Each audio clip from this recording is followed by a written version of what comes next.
Hey guys, it's Core Ross and welcome to 6 News. Today we're doing a review of Rainbow Six Mobile, which is currently in its beta phase on Android's Play Store. If you do want to play it, you can go request access on the Android Play Store. There's a good chance you'll get in if the game is running on your region. So for the UK, for instance, it only just arrived a couple of weeks ago, so I was going to sit down and actually play it for a bunch.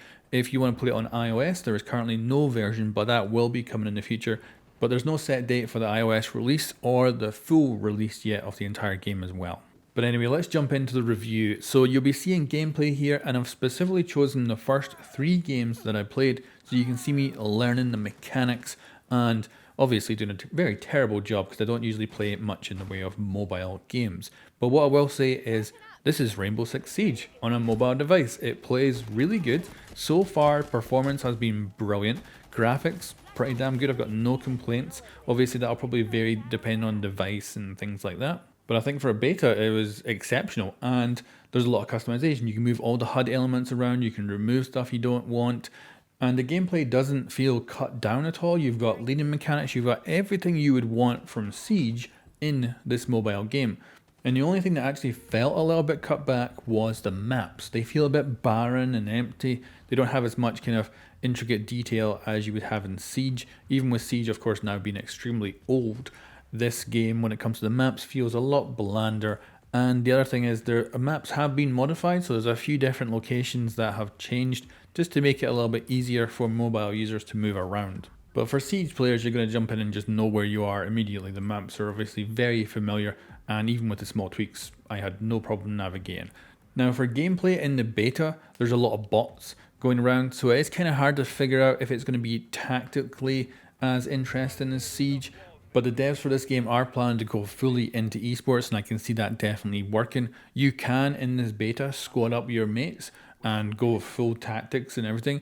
Although during the beta, there is a lot of bots going around, and I think they cheat. So, for instance, I was on bank. I was going all the way up to the top floor, far away from the objective, and 4 of the enemy players all suddenly arrived at pretty much the same time at my location. I killed them all, and there was only one other operator who was actually down at the objective, and I believe that was the only real operator in the game. I think everyone else was a bot.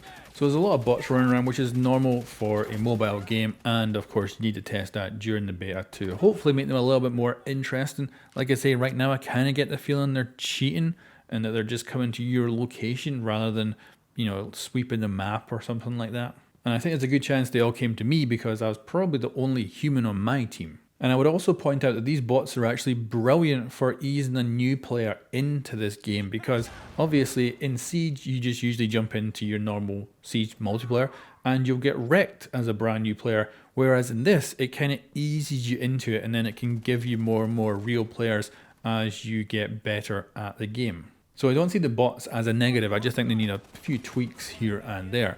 Now, talking about overall gameplay, it's very, very good. Now, for a mobile game, I'm never going to be great at controlling it, but it plays brilliantly, and I had a hell of a lot of fun actually going up against these dudes on my mobile device. And I could imagine when I'm away from home, I might just play a little bit of this every so often because, yeah, it's actually quite enjoyable. But I definitely should talk about monetization. So right now it's a closed beta. There is nothing to actually buy. You already have access to the battle pass, but it gives you a good idea of what is going to be purchasable in the future. So obviously there is a battle pass, which I assume will have cosmetics and stuff. But the other thing it gives you is tickets to play operators. So you don't actually unlock an operator like you do in Siege. You get tickets to play them, and each ticket is used up every time you play that operator. So let's say I have 5 tickets to play Sledge, then I'll use up 1 ticket per round that I play him. Although, of course, you can play as Recruit, who doesn't have any ticket system and is completely free to play, but limits your gadget capabilities, of course. So I do see this game being hugely monetized, far more than even Siege is now, and that's saying something. And I expect we're going to see obviously the battle pass actually affecting gameplay because it's going to unlock operator tickets for you to use, and of course you're going to be also kind of pay to win. If there's a specific operator that ends up being really good, you can go and buy tickets to get that operator and then have an advantage over other players. So definitely some major pay to win elements in here, which unfortunately I don't think is unusual in obviously mobile games and is probably going to make Ubisoft a ton of money for sure in this mobile game when it's fully released. But anyway, let's move on to conclusion. So the gameplay is really good. The performance is great. The visuals are very good. Now, of course, that may vary from device to device, but for me, I had a lot of fun. It played real good, especially for a beta. I was honestly very impressed.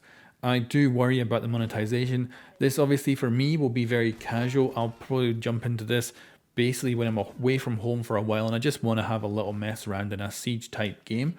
And with my casual approach, I'll probably just be playing recruit. I won't be putting any money into the game, and maybe I'll get a few free tickets for operators every so often or something to play different operators. That'll be kind of my approach to it. I can see this making a lot of money from Ubisoft and also burning a lot of money that you own just so you can play different operators more often, especially if you main a certain character and you like really have to play that character. You're gonna have to put a lot of money in to then get that, and we have no idea, of course, at this point how much all that stuff is going to cost. So that's a huge factor that may turn off a lot of players. But unfortunately, I think it is the state of the mobile gaming space right now. But the gameplay is brilliant, the graphics are great, and overall experience of playing it is brilliant. The only problem is the pay to win elements that will be appearing in the future are the only concern I have. Otherwise, when this is fully released as a free-to-play game, it's going to be worth jumping in, and I think you can have a lot of fun just playing as recruit and the odd special up here that you'll potentially get free from like challenges or things like that. And then when it comes to the actual paying part, I think you're going to end up spending a ton of money if you want to main a character or stuff like that. And of course, I wouldn't recommend going and chucking money into a mobile game, but for gameplay wise, I think it is really fun to play and worth checking out if you have the self-control to keep your wallet closed. Anyway guys, thank you very much for watching and I'll catch you next time.